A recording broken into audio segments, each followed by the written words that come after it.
본 방송에서 제공하는 투자 정보는 투자 판단에 대한 조언입니다. 방송에서 제공하는 주식의 가치, 가격 상승 및 가격 하락에 대해서는 방송사에서 보장하지 않습니다.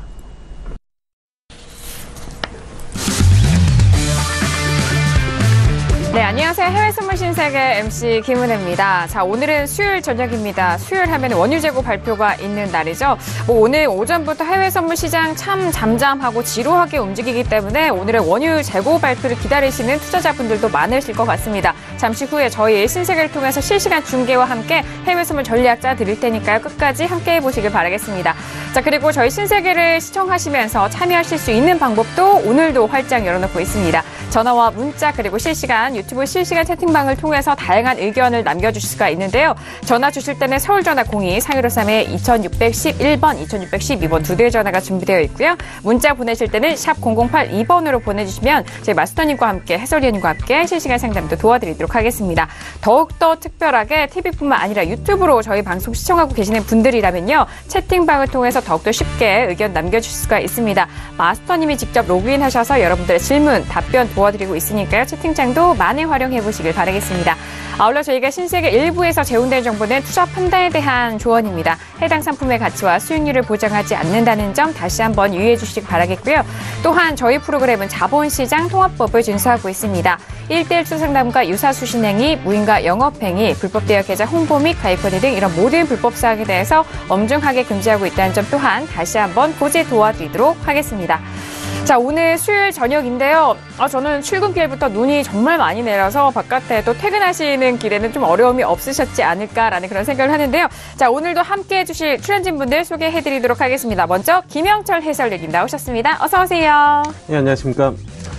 눈이 상당히 좀 많이 왔는데요. 일단은 눈이 오면은 길이 막히고 이제 힘들겠다라는 생각이 먼저 이제 많이 떠오르실 겁니다. 그만큼 이제 그러니까 예전에 눈 오는 것만큼 막 이렇게 좋은 기분이 많이 안 드실 텐데 이제 현실에 많이 찌들었을 수도 있을 텐데 그러한 스트레스는 이 방송을 보시면서 좋은 네. 수익으로 한번 날려보시면 좋을 것 같습니다. 네, 알겠습니다. 현실에 조금 이렇게 무색해질지언정 눈은 또 눈이고 연말이니까 또 즐겨보시는 것도 좋을 것 같아요. 그리고 저희 신세계를 통해서 다시 한번 마음 리프레시하는 시간 가지시길 바라겠습니다.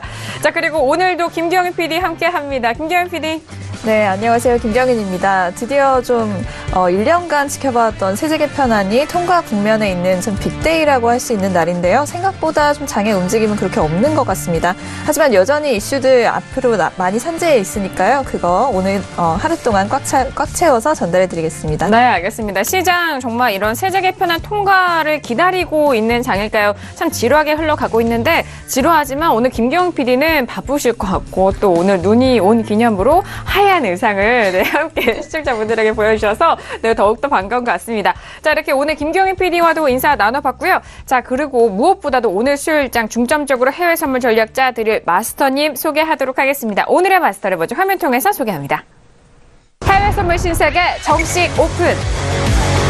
검색창에 서울경제TV 홈페이지를 검색하신 후 홈페이지 우측에 신세계 배너를 클릭. 아래 다운로드 버튼을 눌러 신세계를 설치 후 실행하세요. 회원 가입 후 1577-7451로 전화해 무료 참가 신청을 하면 준비 끝. 신세계의 여러 마스터 중 나만의 마스터를 선택. 실시간으로 마스터의 매매 내역을 무료로 받으세요. 트레이딩의 액션, 해외 선물 신세계. 자세한 사항은 문의 전화 및 홈페이지를 참조하세요.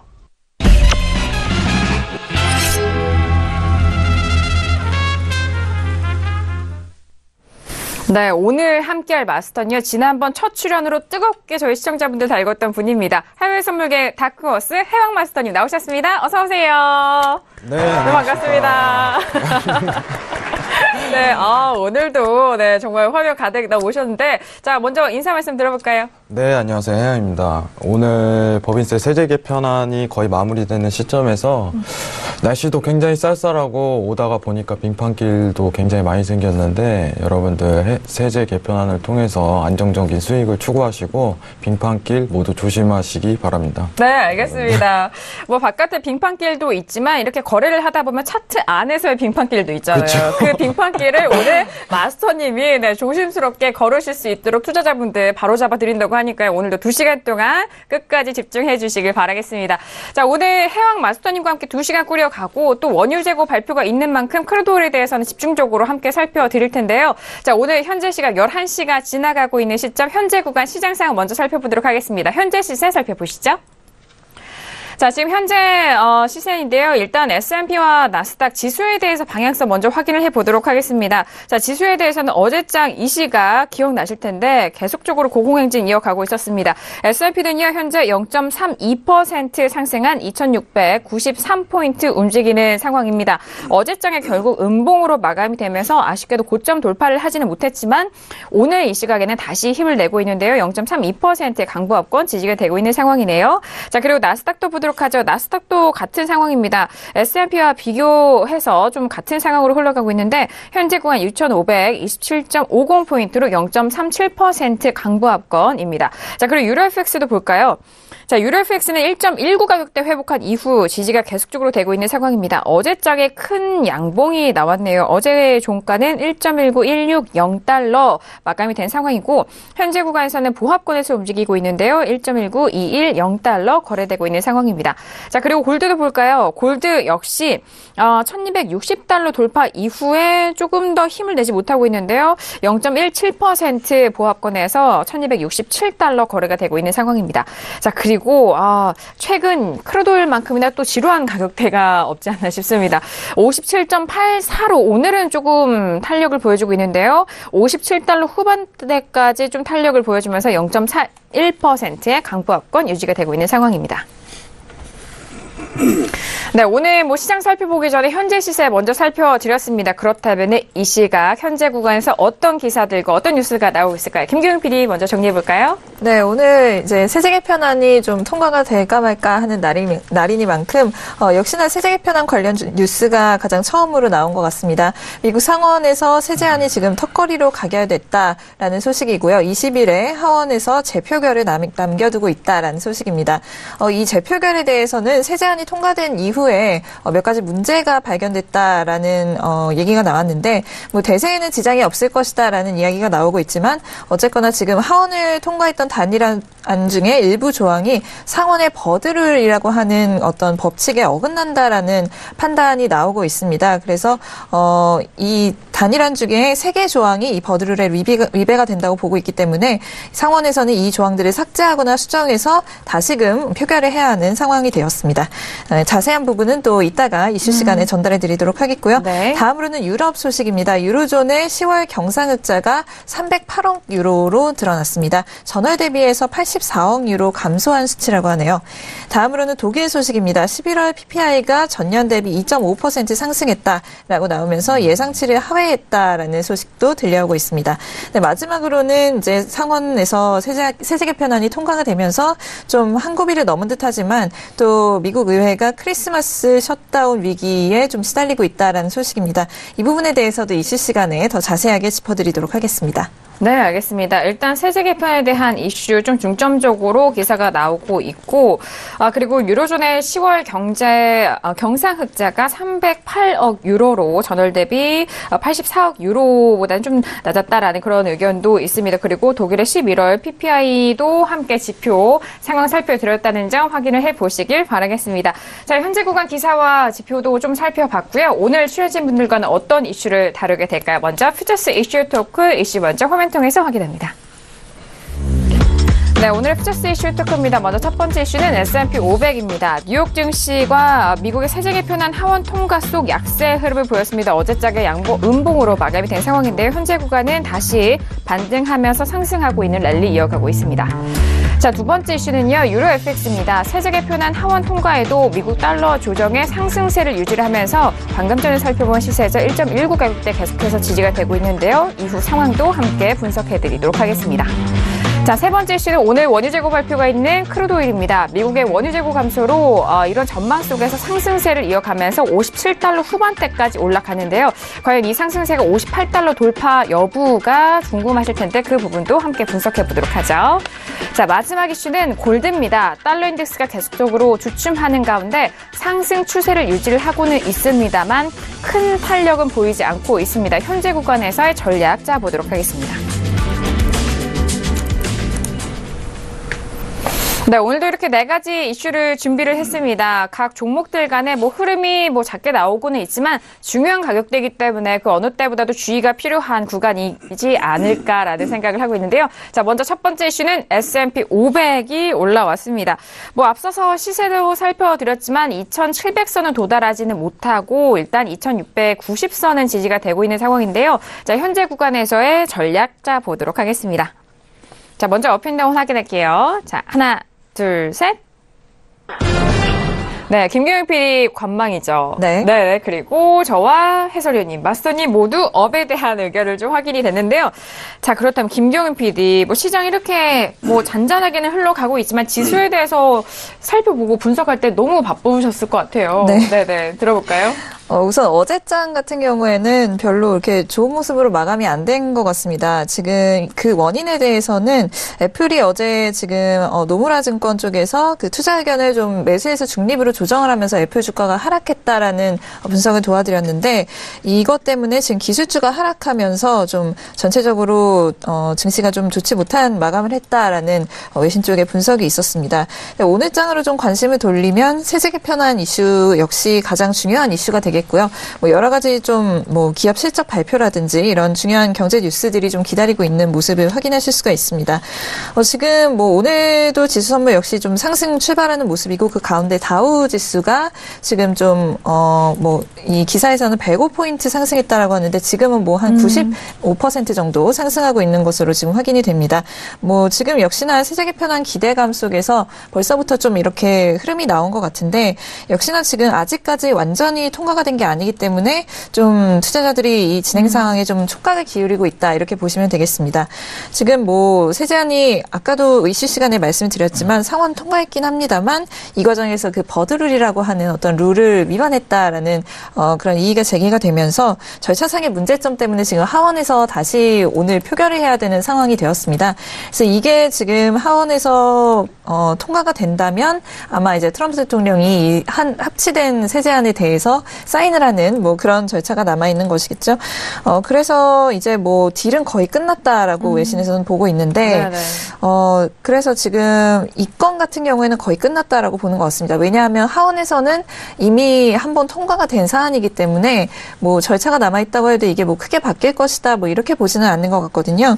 근데 이제는 이 세제 개편안 이슈에서 조금 고개를 돌려서 그 22일로 예정된 그 예산안 데드라인을 걱정해야 된다 이런 이야기가 흘러나오고 있습니다. 왜냐하면 22일까지 지금 합의점을 찾아야 정부 셧다운을 막을 수 있기 때문이다. 이렇게 나오고 있는데 지금 공화당 하원 같은 경우에는 오늘 좀 단기 예산안을 통과시켜서 기한을 좀 연장하자 이런 방안을 좀 논의를 하고 있습니다. 그래서 이게 만약에 통과가 되면 이게 단기 예산안이기 때문에 1년짜리는 아니고요.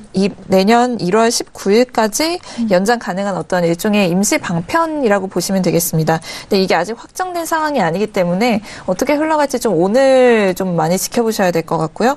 하지만 지금 민주당 같은 경우에는 당내 요구사항이 좀 무시됐다라는 이유로 예산안에 계속 반대를 하는 것으로 알려져 있기 때문에 좀 적절히 이렇게 협조를 할지 아직까지 미지수인 모습입니다. 그래서 좀 수틀리면 그냥 반대해서 정말로 셧다운이 일어날 수도 있는 그런 가능성도 배제할 수 없는 상황이기 때문에 이 부분도 좀 지켜보셔야 되겠고요.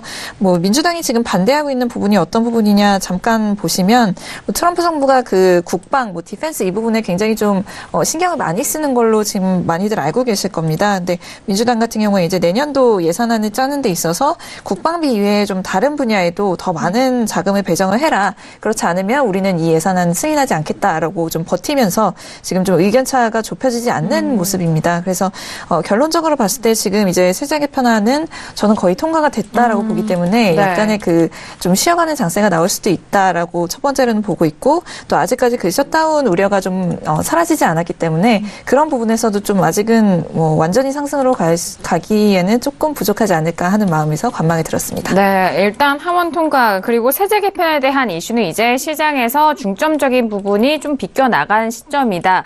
그리고 이제 다음 이슈 부각으로는 이런 예산안에 대한 셧다운 우려감이다라는 그런 이제 이슈를 좀 옮겨가는 초점을 맞추는 그런 점도 있습니다. 그에 따라서 관망에 대한 의견, 외신 의견 좀 들어봤고요. 자, 그렇다면 해설위원님은 이 구간에서 업에 대한 의견 주셨어요. 어떤 뜻이죠?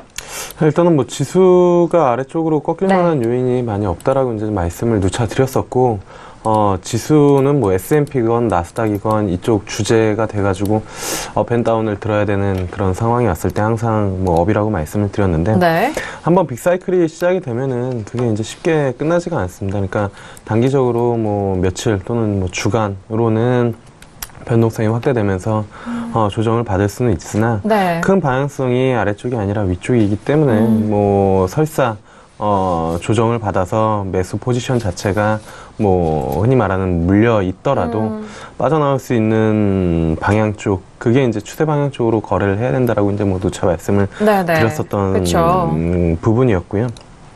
이게 빅사이클이 한번 시작되면 그렇게 쉽게 끝나지가 않습니다. 뭐 버블이냐 아니면 고점이 어디냐 라고 이야기를 계속을 하고 있지만 이제 기업 실적 돌아 나오면서 좋아지고 있는 그런 상황이고, 그다음에 금리 상승기에는 그러니까 금리 상승기 초기에는 뭐 지수 자체 기업 실적이 그렇게 크게 훼손되는 그런 부분들이 아니기 때문에 앞으로 추가적인 상승이 저는 뭐 더 나올 수 있다라고 이제 좀 보고 있는 그런 상황입니다. 뭐 지난 시간에도 한번 미국의 금리 인상 관련해가지고 금리 인상이 되니까 뭐 조정을 받을 수 있지 않을까라는 뭐 이야기들을 많이 하는 분들이 있다라고 그랬었는데, 그때와 지금 같은 경우에는 그 금리 인상 속도 그리고 금리 인상 횟수에 대한 부분들이 확연하게 차이가 나기 때문에 뭐 그 외적인 부분들로 증시가 만약에 조정을 받는다라고 치면은 그러니까 미국 시장 기준으로 뭐 언제든지 매수에 가담을 해야 되는 그런 상황이다, 이렇게 말씀을 드려보도록 하겠습니다. 네, 알겠습니다. 일단 해설위원님은 지수의 성격, 이런 특성을 조금 더 부각시킨 의견이신 것 같습니다. 한번 랠리가 시작되면 지수에 대해서는 뭐 추세적으로 좀 가는 방향이기 때문에 현재 구간에서 쉽게 꺾이지 않을 자리다라는 그런 부분과 매수에 대한 전략까지 전달을 도와드릴게요. 자, S&P 500으로 첫 번째 이슈 살펴보고 있는 상황입니다. 자, 그렇다면 바로 마스터님의 의견도 들어볼게요. 역시나 업이시죠? 네. 네. 일단은 업을 들었습니다. 제가 이게 있는 줄 몰랐어요, 사실.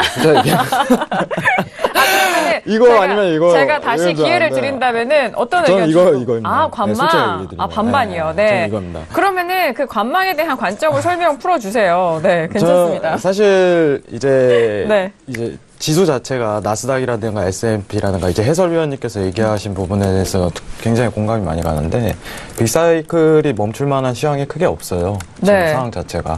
원래 법인세 자체가 지금 최근에 이슈가 됐던 게 연장이냐 1년 연장 늦춰질 수 있냐 이 부분이었는데, 그것마저 이제 해소된 만큼 상승에 대한 빅사이클에 대한 그런 부분에 대한 의심은 없지만은 지금 당장 매수를 갈 가능성은 오늘 시황적으로 갈 가능성은 굉장히 작다고 보고, 네네. 지금 보시면 차트상으로 분위기가 이제 CCI가 많이 올라왔다 죽는 분위기인데, 보시면은 이제 보조지표를 활용해 보면은 최소한 이제 MACD가 눌릴 때 다시 한번 재매수 진입을 노려봐야 되는 시점이 아닌가, 안정적으로. 네. 지금 치고 가더라도 매수 부분으로 따라잡고 이제 추격 매수를 하지 마시고, 네. 한 차례 눌렸을 때, 저번처럼 조정이 왔을 때 이런 식으로 한 번 더 들어봐 보시는 게 가장 안정적인 포인트일 것 같아요. 네. 그래서 오늘은 이겁니다. 오늘 오늘 데이 오늘. 관점으로는 네. 네, 알겠습니다. 자, 일단 오늘장의 흐름 뭐 매수적인 양봉으로 마감이 되지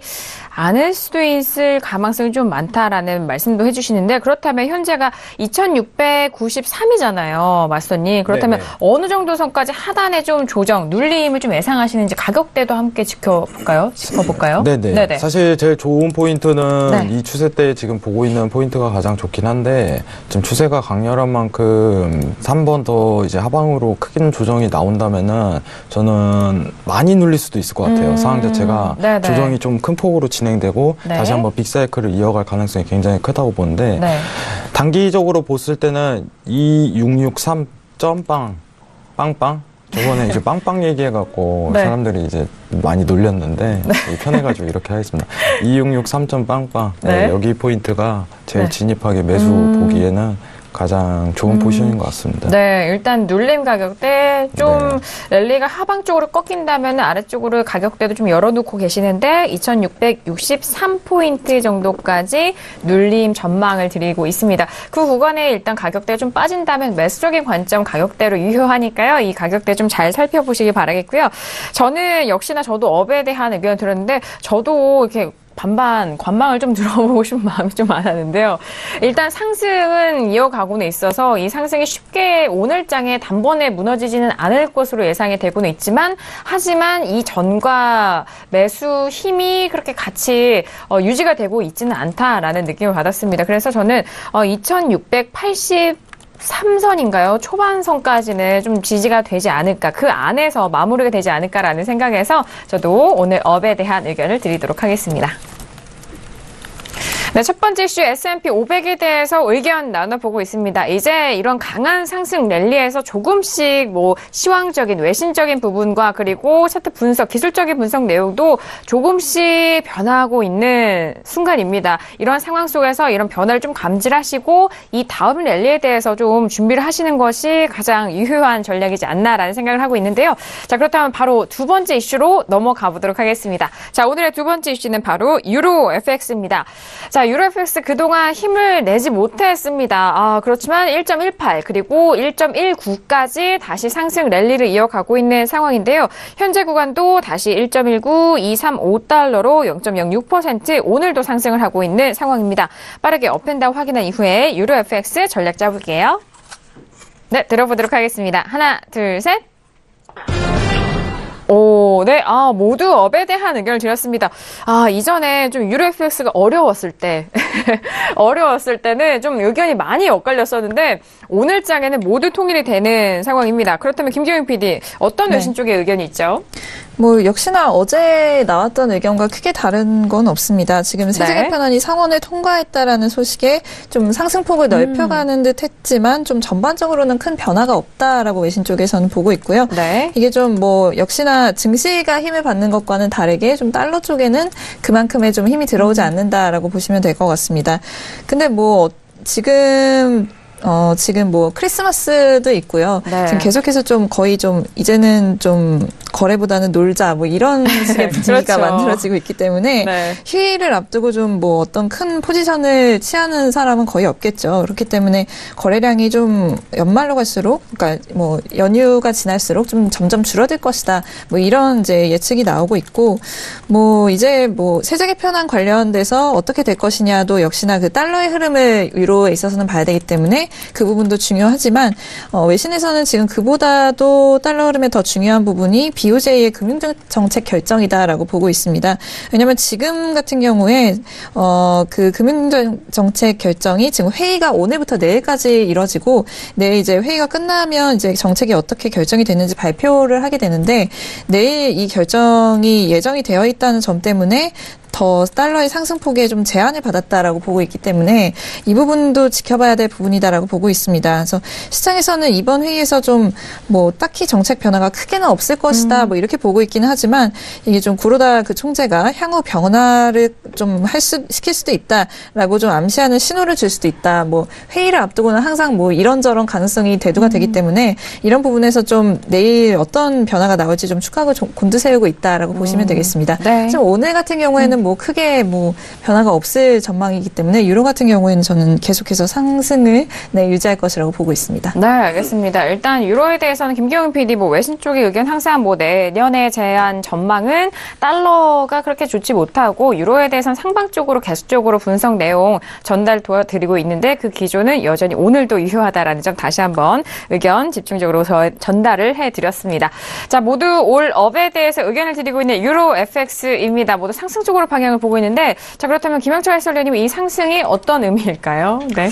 일단은 찍어줄 자리 찍어주고 기술적으로 분석한다고 하면 그때는 이제 말씀드린 것처럼 1.2 러프하게 위쪽으로 1.2 아래쪽으로 1.17 사이에 박스권에 갇혀 있다라고 이제 지난 시간에 좀 말씀을 드렸었는데 네. 일단 찍어줄 자리 찍어주면서 양봉으로 돌려 세우고 있기 때문에 위쪽으로 좀 더 열려 있다라고 이제 좀 봐야 될 것 같고요.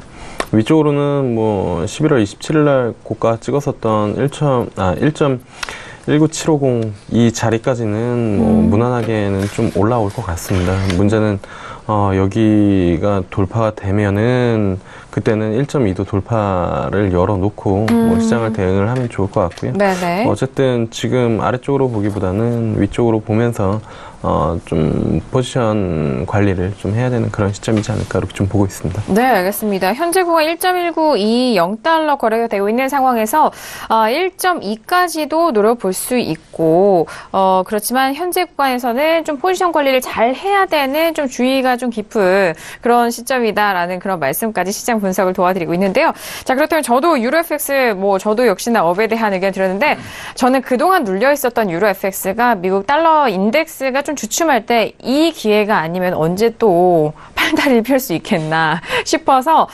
지금의 상승 탄력으로는 조금 더 위쪽으로도 가능하다라는 의견을 드리고 싶어요. 1.19500까지는 일단 상방 쪽으로 열려 있다는 부분도 그런 의견 하에 매수적인 관점도 현재 구간 괜찮지 않을까라는 생각에서 0.05% 지금 거의 보합권이거든요. 그래서 오늘의 시초가에서도 매수로 좀 접근하셔도 좋지 않을까라는 생각에 업에 대한 의견을 드리도록 하겠습니다. 네, 두 번째 이슈 유로 FX에 대해서 공통적인 의견을 전달을 도와드리고 있습니다. 모두 상방 쪽으로의 의견을 말씀해 주시고 계시는데 무엇보다도 마스터님도 업이세요. 업은 확실하신 거죠? 네. 네, 이번에는 네네. 확실합니다. 네네. 얼굴이 아니고요. 작으셔서 다 가려지시네요. 이게 아니고 이겁니다. 네. 네, 들어볼까요? 일단은 얘기 좀 드릴 부분이 있는데 네네. 연말까지 유로 하지 마세요. 여러분들 솔직히 얘기 드리면 연말까지 유로 하지 마시고 왜 그러냐면은 지금 통화정책상 혼조가 굉장히 심해요. 솔직하게 얘기 드리면은 지금 차트 보시면은 이렇게 이 녹색선으로 그은 데가 언제인지 아시나요? 혹시? 녹색선이요? 여기 녹색 동그라미.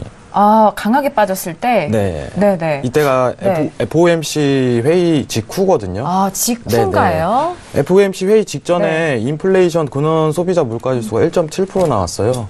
원래 목표치가 2% 달성을 계속 추구를 했는데 상황 자체가 지금 금리 인상을 내년에 한다는 거에 대해서 굉장히 실망감을 내뿜은 상태이기 때문에 강한 달러가 하락이 이끌어지고 유로가 매수 쪽으로 나온 거고 이때는 또 어떤 상황이 이끌어졌냐면은 이제 테이퍼링이 이제 어떻게 보면 축소하는 과정인데 채권 매입을 더 확대하겠다는 이제 유로존의 얘기가 나왔어요. 드라기 총재 입에서. 네. 그래서 다시 이제 달러가 반등하는 구간이 나오고 이 지금 상황이 뭐냐면은 지금 통화정책상 굉장히 혼조 구간이에요. 유로존하고 미국하고 굉장히 혼조 구간이기 때문에 게다가 지금 또 이제 법인세까지 겹쳐져 있는 상황에서 이거는 박스권 매매에서 어디로 터질지 모르는 매매죠, 사실. 네. 근데 이제 중요한 거는 이 오늘 뉴스에서 이제 유로존 내에서 기대 인플레이션이 상승했고 이제 테이퍼링 종료에 대해서 조금씩 초점이 맞춰지기 시작했어요. 그러면은 무슨 뜻이냐면 장기적으로 봤을 때 2018년도죠. 솔직히 얘기하면 2018년도에 여러분들 유로로 크게 먹을 수 있을 기회가 한번 올 거예요. 그때가 언제냐면은 테이퍼링 종료한다고 이제 내다 비쳤을 때입니다.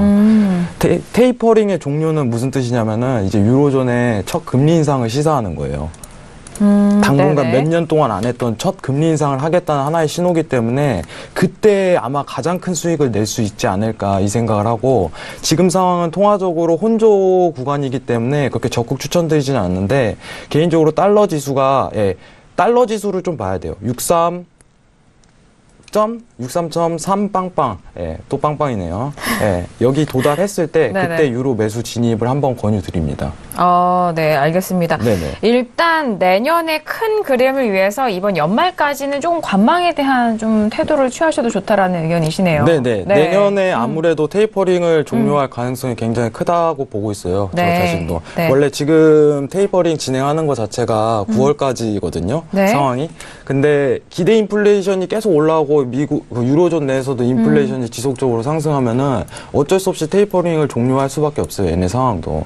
근데 그 신호를 한번 내다 비쳤을 때 드라기 총재 입에서 한번 나왔을 때 그때 유로존이 강한 매수세가 펼쳐질 거예요, 아마. 왜냐면은 시장의 기대감은 테이퍼링이 종료한다는 것 자체가 아니라 다음 금리 인상에 대한 기대감으로 엄청나게 상승분을 이끌 가능성이 굉장히 크거든요. 그게 내년 아무래도 초중순에 강하게 이루어질 전망인데 뭐 지금 아직 머나? 거리가 멀지 않네요.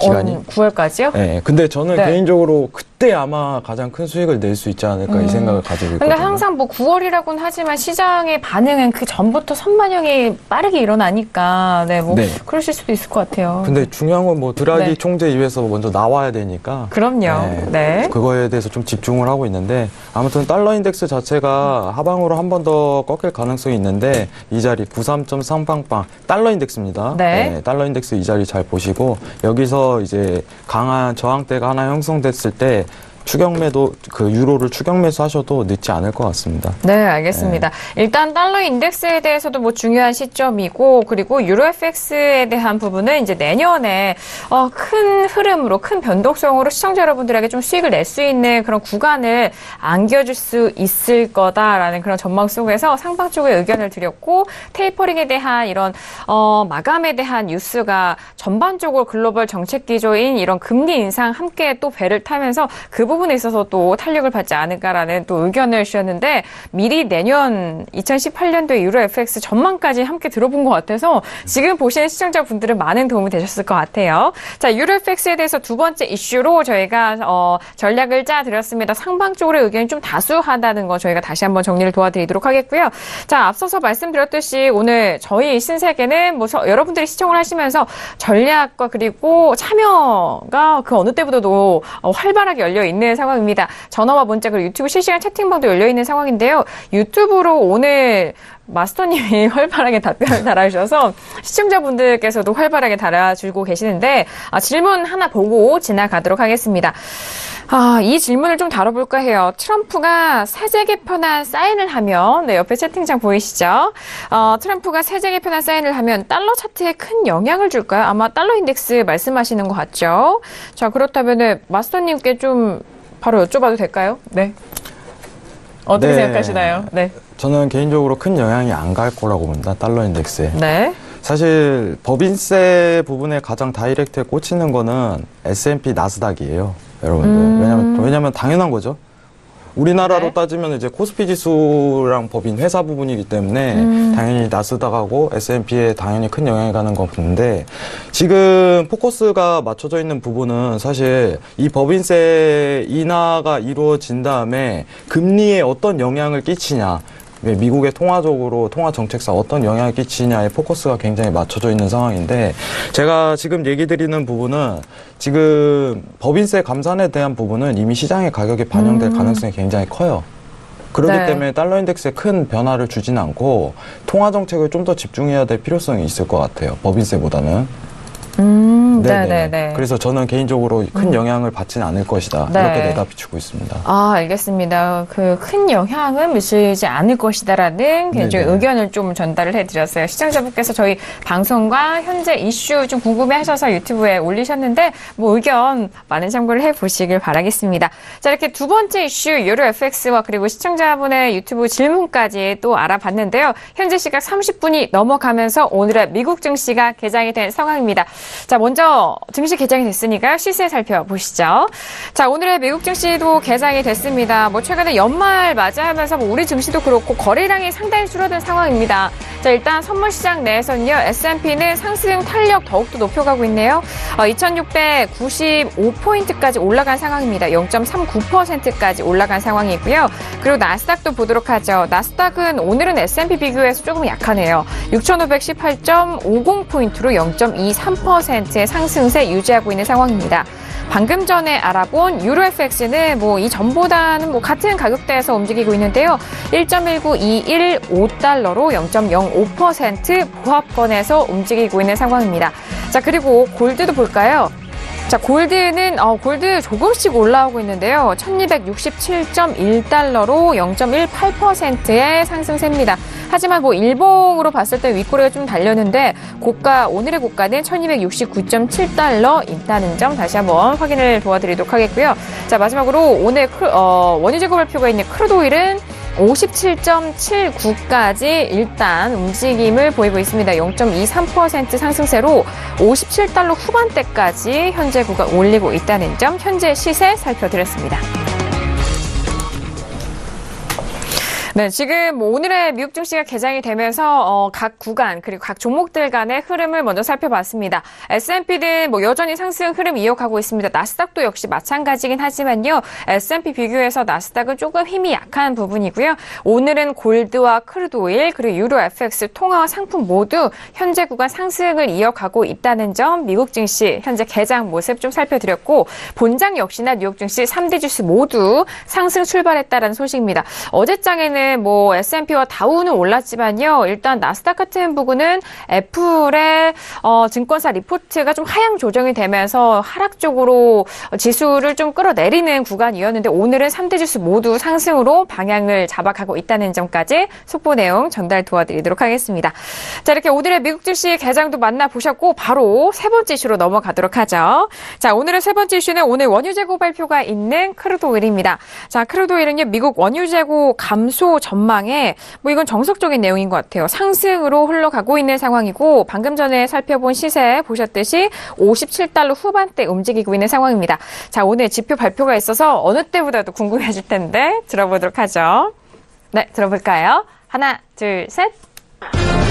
다양한 의견이 나올 것 같았어요. 자, 먼저 김경희 PD 반반이죠. 관망이죠. 네, 저는 이 가격대 유지로 하겠습니다. 아, 유지. 네. 지금 유지. 더욱더 디테일해요. 그리고 네. 마스터님은 다운. 그리고 저는 업이고요. 해설위원님은 어떤 의견이죠? 예, 업입니다. 아, 업입니다. 네, 그러면 업이 두 명의 의견이고 또 각각의 의견이 나왔는데, 자, 그렇다면 현재 가격대 유지. 지금 현재 가격대가 여러 시황적으로 좀 맞는 가격대인가요? 김경희 PD? 네, 그렇습니다. 네. 지금 내년도 전망도 계속해서 올라오고 있는데, 이 정도 가격대가 지금 많은 산유국들과 또 다른 이제 석유 기업들에게 좀 괜찮은 가격대다, 이런 이야기가 계속해서 올라오고 있기 때문에 이 정도 가격대를 유지할 가능성이 좀 높다라고 보고요. 우선 내년도 전망에 대한 기사가 계속해서 올라오고 있는데, 내년도 같은 경우에는 오일 가격을 결정하는 지역이 아마 미국의 텍사스가 될 것이다라는 의견이 올라오고 있습니다. 네. 그만큼 이제 미국의 생산량이 굉장히 좀 중요한 부분이다라고 이야기를 하고 있는 것이고요. 우선 계속해서 이야기를 하고 있습니다. 미국 쪽으로부터의 크루드 생산량이 내년도에 좀 피크를 칠 것이다, 이런 이야기는 계속해서 올라오고 있습니다.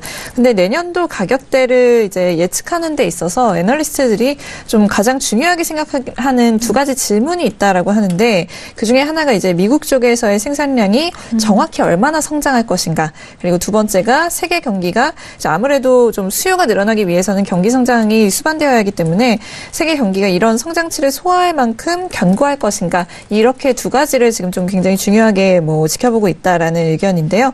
지금 오일이 계속해서 좀 많이 올라오고 있죠. 근데 딱 여기서는 지금 좀 더 못 갈 것이다라는 의견을 외신에서 이야기를 하고 있는 게, 분석적으로 봤을 때 딜러들이 해칭의 의미에서 좀 숏포지션을 증가시키고 있다, 이렇게 보고 있습니다. 그래서 지금 또 생산자들 입장에서는 오일 가격이 2년 만에 거의 최고치를 기록한 이 상황에서 이 가격대를 유지하는 게 좀 적절하다라고 여기고 있기 때문에 그런 지금 가격대가 좀 유지될 수가 있다라고 보고 있는 것이고요. 또 블룸버그 조사에 따르면 지금 북아메리카 원유 시추 기업들에게 이렇게 조사를 했는데, 내년도 3분기에는 크루드 평균 가격대가 좀 한 50달러 아래로 내려가도록 생산량을 조절하자, 이렇게 좀 서로 이렇게 좀 구두로 합의를 했다, 이런 이야기가 나오고 있습니다. 네. 지금 EIA 쪽에서는 미국의 크루드 생산량이 내년에 하루 1,000만 배럴을 넘을 것이다, 이렇게 보고 있고, IEA 같은 경우에는 오펙 이외의 국가에서의 생산량이 하루 20만 배럴 가까이 될 거다, 이렇게 얘기하면서 계속해서 공급량이 늘어날 거다, 이런 이야기만 계속 나오고 있는데, 네네. 좀 반대 의견도 있어요. 그래서 새 생산량이 하루에 70에서 80만 배럴 정도 늘어나는 것에 그칠 것이다, 이렇게 전망을 하는 사람도 있는데, 그 이상으로 증가를 시켰을 때 같은 경우에는 이 기업 입장에서도 시설비가 좀 증가하기 때문에 이 좀 수지 타산이 맞지 않는다라고 보는 것이고요. 네. 이로 인해서 브렌트유 같은 경우에는 70달러 선을 이루어서 좀 유지가 될 것이다, 이렇게 보는 의견도 있는 것 같습니다. 그리고 지금 제가 얼마 전에 쿠웨이트의 새로운 석유 장관이 임명이 됐다라는 소식 전달해 드렸었는데, 네네. 이 새로운 석유 장관이 인터뷰에서 내년도 크루드 수요 굉장히 헬시 굉장히 건강할 것이다. 이렇게 좀 괜찮을 것이다라고 보고 있다. 이렇게 기대를 한다라고 하는데 내년도 소비량이 하루에 150만 배럴 정도 성장할 것이라고 보는데요. 이게 좀 JP모건에서 예측한 전망치와도 좀 일치하는 부분이라고 해서 내년도 WTI는 54.88, 브렌트는 $60 선으로 본다라고 이야기를 하고 있습니다. 그래서 전반적으로 지금의 상황이 굉장히 좀 밸런스가 맞는 상황이라고 보기 때문에 생산 쪽에서도 그렇고 수요 쪽에서도 그렇고 지금의 가격대를 깨고 싶어하지 않는 그런 뉘앙스입니다. 그래서 이 가격대가 좀 유지가 될 것이다라고 보고 있습니다. 네, 알겠습니다. 일단 이 부분 브렌트유도 좀 짚어주셨는데 브렌트유 현재 가격대 63, 62 초반대인데요. $70까지 본다면은 이런 WTI 크루드오일과의 그 스프레드가 점점 더 벌어지는 게 아닌가라는 생각도 드는데요. 자, 일단 계속해서 크루드오일 의견 들어보도록 하겠습니다. 그렇다면 해설위원님도 의견 들어볼까요? 일단은 크루드오일 때도 네. 말씀을 드렸지만 56불 아래쪽으로는 배럴당 56불 그다음에 위쪽으로는 59불 이렇게 좀 말씀을 드렸던 것 같은데 그게 이제 그 산유국이랑 그다음에 이제 셰일 오일 기업들이랑의 그 이제 레인지 싸움이다라고 이제 말씀을 드렸던 것 같습니다. 그러니까 56불 아래쪽으로 이제 내려오면은 어쨌든 산유국 쪽에서 이제 합의 이행에 대한 이슈나 아니면은 그 실행력에 대한 부분들 그리고 이제 그 생산량 조절 이런 부분들이 기사화되고 이슈화되면서 단합력을 보여주고 있고 위쪽으로 올라가면 어쨌든 셰일오일 이슈들 그렇게 이제 발생이 되면서 요 레인지 안에 좀 갇혀 있는 그런 부분들이다라고 이제 좀 보고 있는 그런 상황이고요.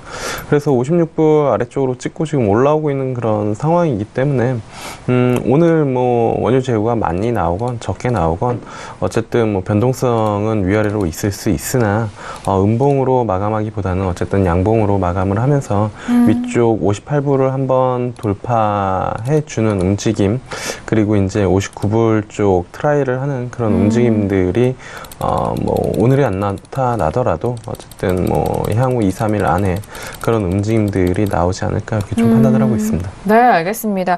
일단 아직 원유 재고 발표 그리고 흐름이 오늘장에 좀 짚어볼 수 있는 내용이기 때문에 저희가 지금 말씀드린 내용 잠시 후 2부에서 좀 다시 한번 확인을 해드리도록 하겠고요. 현재 구간 57.82달러까지 올라가고 있는 상황입니다. 저는 업에 대한 의견 역시 또 드리고 있는데 저의 의견은 항상 이번 주에 그렇습니다. 57달러 중후반대가 되면 일단 위쪽으로의 매수였고요. 57달러 중반 아래쪽으로 내려갔을 때는 저는 56달러 후반대에서 매수였던 그런 의견이었는데 일단 57.81까지 이까 올라가는 그 부분에서 저는 58달러 초반대까지 매수 방향 노려볼 수 있는 구간이 아닐까라는 생각에서 저는 일단 오늘 잠시 후 지표 발표 이후 업에 대한 의견을 드리도록 하겠습니다. 네, 크루드 오일에 대해서 세 번째 이슈 알아보고 있는데 저는 마스터님이 참 궁금해요. 왜냐하면 원유 재고 발표 때 처음 나오신 거잖아요. 그렇죠? 네, 의견 한번 들어볼까요? 자, 일단은 설명을 간단히 드릴게요. 지금 네네. 원유 재고 자체는 이슈 포커스가 어디 맞춰져 있나 좀 집중을 해야 되는데 네네, 어딜까요? 지금 셰일유의 지속적인 시초공수 증가를 조금 집중을 해야 돼요. 네. 셰일유의 지속적인 시초공수 증가로 이제 매도 압박이 계속 이루어지는 시점에서 지금 북해 송유관 문제가 아직까지도 해결을 못하는 그림을 계속 그리고 있기 때문에 박스 형태를 그리는 거예요. 근데 만약에 이제 얘기 드리자면 송유관이 먼저 해결될 것 같나요? 시초공수 증가가 멈추는 게 먼저 될 것 같나요? 저한테 질문하시는 거예요? 네네. 김경윤 PD에게 여쭤보시는 건 어떨까요?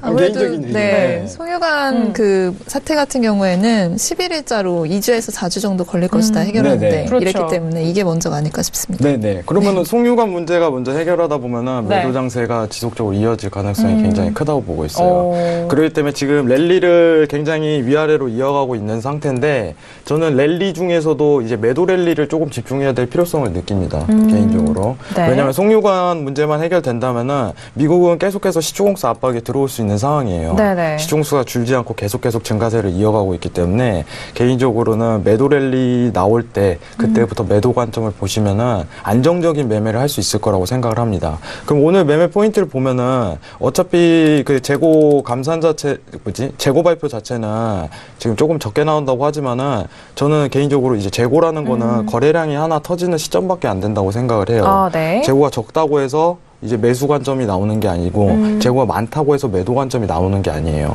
그냥 단지 거래량이 터지고 앞으로의 전반적인 시황 자체를 읊어주는 그런 상황이기 때문에 오늘 57.50을 좀 집중해야 돼요. 57.50달러? 57.50을 도달하면은 개인적으로 매도 랠리를 계속 이어갈 가능성이 굉장히 크다고 보고 있습니다. 네. 언제까지냐면은 박스 스윙으로 좀 가는데 네. 무난하게 56까지는 좀 가지 않을까 이 생각을 하고 있어요. 근데 스윙입니다. 네네. 스윙이기 스윙이죠. 때문에 57.50이 좀 중요한 포인트로 보고 있고 여기가 도달할 시 개인적으로 매도 관점을 해도 늦지 않다 이런 생각을 조금씩 가지고 있습니다. 네, 알겠습니다. 자, 크루드에 대해서는 현재 구간 지금 가격대 대응보다는 57.50달러 좀 중요한 가격선으로 보고 계시는데요. 57.50 이탈 시에는 56달러 초반대까지 또 볼 수 있다라는 매도적인 관점을 말씀드렸습니다. 잠시 후 원유재고 발표 이후 또 그 실시간 흐름에 맞게 또 리딩도 함께 짚어주신다고 하니까 잠시 후 좀 기대를 해주시기 바라겠고 또 아무래도 유튜브에서도 오늘 크루드 오일에 많은 집중력을 보이고 계시는 것 같습니다. 이 부분 저희가 또 의견 남겨드리고 있고 잠시 후 12시 반이죠. 1시, 네, 12시 반 맞습니다. 12시 반에 원유 재고 발표 있을 때 저희가 실시간 중계 도와드릴 테니까 그 시간대도 꼭 놓치지 마시길 바라겠습니다. 자, 세 번째 이슈 크루드 오일에 대해서 말씀을 드리고 있는데 API 쪽에서는 원유 재고가 520만 배럴이 감소했다라는 수치가 먼저 나왔습니다. 두 기관이 있죠. 오늘 EIA 쪽에서 나오는 지금 원유 주간 발표를 기다리고 있는 상황인데요. 일단 이전치는 510만 배럴 정도의 감소였고요. 예측치입니다. 오늘의 예측치는 370만 배럴 정도 감소할 것이다라는 감소에 대한 예상치가 있는 상황입니다. 이전에 앞선 기관에서는 API 쪽에서는 520만 배럴이 감소했다라는 수치가 먼저 나왔다는 점 챙겨드릴게요. 자, 세 번째 이슈 크루드 오일까지 좀 정리를 도와드렸습니다. 현재 구간 43분이 지나가고 있는데요. 마지막 이슈도 빠르게 좀 살펴보고 저희가 마무리를 짓도록 하겠습니다. 자, 오늘 네 번째 이슈는 골드인데요. 달러 인덱스가 주춤하면서 조금 오르는 듯 했으나 이 이상의 상승폭을 여력은 보여주지 못하고 있는 상황인데요. 먼저 업앤다운 빠르게 확인하고 의견 나눠보도록 하겠습니다. 네, 들어볼게요. 골드입니다. 하나, 둘, 셋. 네, 저 다운이고요. 해설위원님도 다운이시죠? 네. 오, 김경윤 PD도 다운입니다. 다운이고. 자, 그렇다면 지금 마스터님 홀로 지금 관망에 대한 의견을 궁금합니다. 네, 들어볼게요. 잠시 후에 들어보기로 하겠고. 먼저 김경윤 PD 골드에 대해서 좀 간단하게 이야기해 주셔야 될 것 같아요. 네. 네, 지금 뭐 역시나 달러 얘기를 안 할 수가 없겠습니다. 그렇죠. 네, 세제 개편안 관련해서 지금 뭐 골드가 좀 박스권 상단에서 움직인다라고 외신에서는 보고 있는데요. 지금 뭐 전문가들은 이렇게 봅니다. 주기적인 바닥권에서 골드가 지금 올라오고 있는 중이다.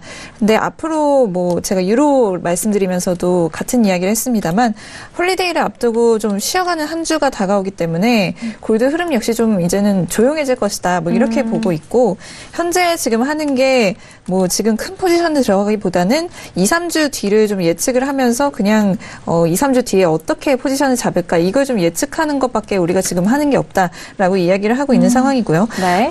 지금 지난주 같은 경우에 FOMC 회의에서 회의가 끝나고 기자회견에서 옐런 의장이 세제 개편안에 대해서 또 이렇게 말한 바가 있었습니다. 세제 개편안 통과되면 단기적으로 좀 경기 부양 효과가 나타날 것이다. 근데 장기적으로는 아닐 것 같다. 이렇게 얘기한 바가 있거든요. 네. 그렇기 때문에 뭐 달러 같은 경우에 단기적으로 좀 강세를 보일 수도 있겠지만 장기적으로는 뭐 아닐 것이다. 뭐 이렇게 보는 부분도 있습니다.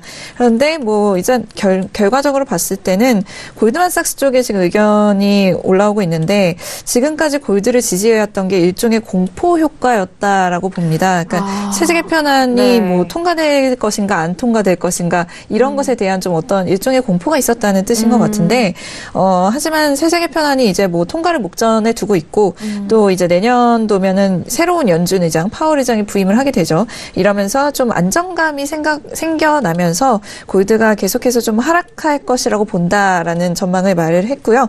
향후 몇 달간에 좀 지속적으로 하락할 것으로 예상을 하고 이 하락세가 이어져서 2018년 중반에는 골드가 좀 1,200달러까지 갈 수 있다. 뭐 이런 네, 전망을 내놓고 있다라고 합니다. 그래서 상승보다는 좀 이제는 하락 쪽으로 보는 것이 맞지 않나 하는 생각이 드네요. 네, 지금 현재 구간에서 골드가 1,200달러까지 하방 쪽으로의 그런 분석인데 1,267달러 거래가 되고 있는 상황이고요.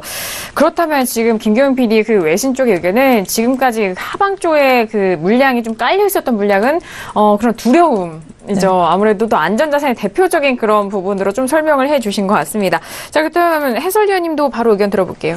네, 사실 뭐 움직임이 많이 나타나지 않고 있고 이렇게 재미있는 상품이 아닌 게 돼버린 지가 꽤 됐는데 아쉬워요. 최근에 이제 흘러내린 다음에 기술적인 반등 그 이상의 의미를 부여하기에는 좀 어렵지 않나 이렇게 좀 보고 있습니다. 뭐 대표적으로 안전자산 그리고 인플레이션 뭐 해지 뭐 이러한 부분들의 이름을 달고 있는 골드인데 뭐 안전자산이 지금 선호받기보다는 위험자산인 주식이 훨씬 더 선호되는 그런 현상이고 뭐 주식 이외에 뭐 비트코인이나 가상화폐 이런 쪽에 더 리스키한 상품이 시장의 관심을 이끌고 있기 때문에 골드라는 상품 자체가 지금 시장에 매력적으로 느껴지지 못하는 그런 상황이고 마찬가지로 연준이나 아니면은 지속적으로 뭐 글로벌리하게 인플레이션이 조금 뭐 올라오면서 경기를 좀 확장을 시켜야 되는 그런 부분들인데 그쪽도 뭐 유연하기 때문에 사실 뭐 골드가 그렇게 매력적인 부분들이 아니다. 최근에 올라온 부분들은 그 앞전에 이제 뭐 조정을 좀 크게 받았기 때문에 기술적인 반등이다.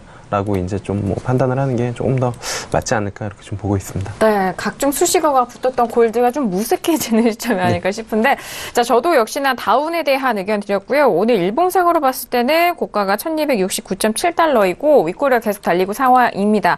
1,270달러 가까이 되면은 좀 무너지는 상황이기 때문에 저는 계속적으로 매도 관점으로 데이 트레이딩 관점 안에서도 조금 더 하방이 열려 있다라는 의견에서 다운의 의견 드릴게요.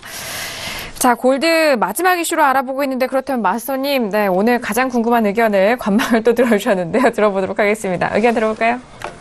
네, 또 가운데 했는데 네네. 네. 일단은 차트 좀 집중할게요. 네. 어제 전일 이제 반등 포인트가 정확하게 이제 추세 저항대 포인트였는데 지금 방금 막 갱신이 됐어요. 오, 그러네요. 네, 사실 지금 방금 막 갱신이 돼갖고 사실 오늘 데일리 매매는 지금부터 하실 분들은 매도 관점에서 보시는 게 유리하다고 조금 네. 말씀을 드리고 싶은데 네. 이게 일봉상으로 보면은 지금 조정일 가능성도 굉장히 열리고 있어요. 단순히 차트만으로 분석해야 되는데 네. 지금 FOMC를 앞두고 또 이제 골드 자체가 달러 인덱스 영향을 많이 받다가 또 상관관계를 벗어나기 시작했어요. 개인적으로 최근에. 그래서 골드 장세가 굉장히 어려운 폭이 있지만은 아직까지는 추세 자체가 이게 확장이 나오고 다른 대추세가 연결될 가능성을 굉장히 크게 시사하고 있기 때문에 네네. 저는 매매는 개인적으로 이걸 선호했어요. 포지션을 네. 조금 감마하는 게 나을 것이다. 이렇게 얘기 드렸지만은 만약에 오늘 데일리로 좀 수익을 내고 싶다 하시는 분들은 지금부터 이제 추세 때 단순하게 이제 5분봉으로 그리시면서 네. 매도로 접근하시는 게 유리하다고는 말씀드리고 싶어요. 네. 그리고 이제 골드가 사실 굉장히 힘들어요. 최근에 장세가 굉장히 힘들고 원래는 골드 자체가 2017년도죠. 네. 미국 금리나 뭐 이런 부분 해갖고 참 수익 내기가 좋았었어요. 그렇죠. 근데 이제 맞아요. 연말에 힘들어지는 거예요. 연말에. 와, 연말에 이제 골드 장세가 굉장히 네네. 힘들어지고 굉장히 레인지도 이어가고 그러는데 2017년도에 수익을 내셨던 분들은 이제 초중순, 이제 중후반까지는 수익을 깔끔하게 잘 내셨을 거라고 생각하지만은 네. 연말에는 좀 조심성 있게 대응을 해야 되지 않을까. 지금 법인세 부분도 있고 달러 인덱스도 조금 갈피를 못 잡는 구간이 있기 때문에 개인적으로는 한 번 더 매수를 치고 갈 가능성에 대해서 있겠지만은 좀 관망을 하는 게 오늘 장세를 보수적인 관점에서 관망하는 게 네. 좀 낫지 않을까 이런 생각에 저는 관망을 좀 들었습니다. 네, 알겠습니다. 데이 관점과 앞으로의 관점 뭐 정리를 도와주셨는데 골드 오늘 데이 트레이딩 관점으로는 매도 관점이 유효하다 전략 챙겨드렸고 앞으로 골드에 대해서는 보수적인 접근 안에서 좀 살펴보시라는 말씀까지도 장기적인 전망까지도 짚어드렸습니다. 자, 이렇게 1부에서 다양한 이슈 점검을 도와드렸습니다. 잠시 후 2부에서는 시청자 실시간 상담 중점적으로 도와드리도록 하겠고요. 또 원유 재고 발표도 있는 만큼 크루돌에 대해서 다시 한번 집중해서 말씀드리도록 하겠습니다. 자, 이 내용에 대해서는요. 투자 판단에 대한 조언입니다. 상품의 가치와 수익률을 보장하지 않는다는 점 다시 한번 유의해 주시길 바라겠습니다. 자, 1부 여기서 마무리 짓도록 하겠습니다. 저희 프로그램 자본시장 통합법 다시 한번 유의해 주시길 바라겠고요. 자, 1부 여기서 마무리하고 잠시 후 2부에서 다시 뵙도록 하겠습니다. 감사합니다.